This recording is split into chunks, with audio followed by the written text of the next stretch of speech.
ನಮಸ್ಕಾರ. ಹುಬ್ಬಳ್ಳಿ ಧಾರವಾಡ ಕಮಿಷನರೇಟ್ ವ್ಯಾಪ್ತಿಯಲ್ಲಿ ಹೋಳಿ ಹಬ್ಬ, ರಂಗಪಂಚಮಿ ಮತ್ತು ರಂಜಾನ್ ಹಬ್ಬಗಳನ್ನು ಅತ್ಯಂತ ಶ್ರದ್ಧಾಭಕ್ತಿಯಿಂದ ಮತ್ತು ವಿಜೃಂಭಣೆಯಿಂದ ಆಚರಣೆ ಮಾಡ್ತಾ ಇದ್ದಾರೆ.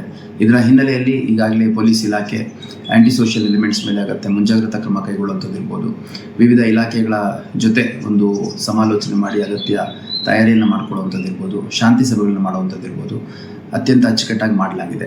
ಅದರ ಜೊತೆಗೆ ಸುಮಾರು 2,500ಕ್ಕೂ ಹೆಚ್ಚು ಜನ ಅಧಿಕಾರಿ ಸಿಬ್ಬಂದಿಗಳು, striking forces, KSRP, CR, home guards ಸೇರಿದಂತೆ ಒಂದು ಉತ್ತಮ ಗುಣಮಟ್ಟದ ಬಂದೋಬಸ್ತ್ ಪ್ಲ್ಯಾನನ್ನು ಕೂಡ ಮಾಡಲಾಗಿದೆ.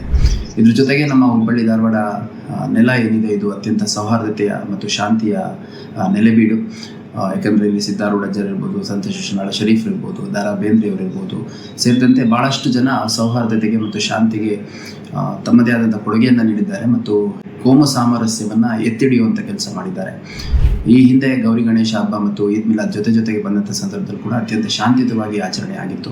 ಹಾಗಾಗಿ ಈ ಸಂದರ್ಭದಲ್ಲಿ ನಾನು ಹುಬ್ಬಳ್ಳಿ ಧಾರವಾಡ ಅವಳಿ ನಗರದ ಮಹಾಜನತೆಗೆ ಮನವಿ ಮಾಡುವಂಥದ್ದು, ಪೊಲೀಸ್ ಇಲಾಖೆ ನಿಮ್ಮ ಸಂಭ್ರಮಾಚರಣೆಯ ಮತ್ತು ಎಲ್ಲ ರೀತಿಯ ಧಾರ್ಮಿಕ ಆಚರಣೆಯ ಜೊತೆಗೆ ಇದೆ, ಅತ್ಯಂತ ಶಾಂತಿಯುತವಾಗಿ ಸೌಹಾರ್ದತೆಯಾಗಿ ಆಚರಣೆ ಮಾಡಿ ಅಂತ ನಾನು ಮನವಿ ಮಾಡಲಿಕ್ಕೆ ಇಷ್ಟಪಡ್ತೇನೆ. ಮತ್ತು ಹೋಳಿ ಹಬ್ಬ, ರಂಗಪಂಚಮಿ ಮತ್ತು ರಂಜಾನ್ ಹಬ್ಬದ ಶುಭಾಶಯಗಳನ್ನು ನಾನು ವೈಯಕ್ತಿಕವಾಗಿ ಹಾಗೂ ನಮ್ಮ ಪೊಲೀಸ್ ಇಲಾಖೆ ವತಿಯಿಂದ ತಿಳಿಸ್ಲಿಕ್ಕೆ ಇಷ್ಟಪಡ್ತೇನೆ.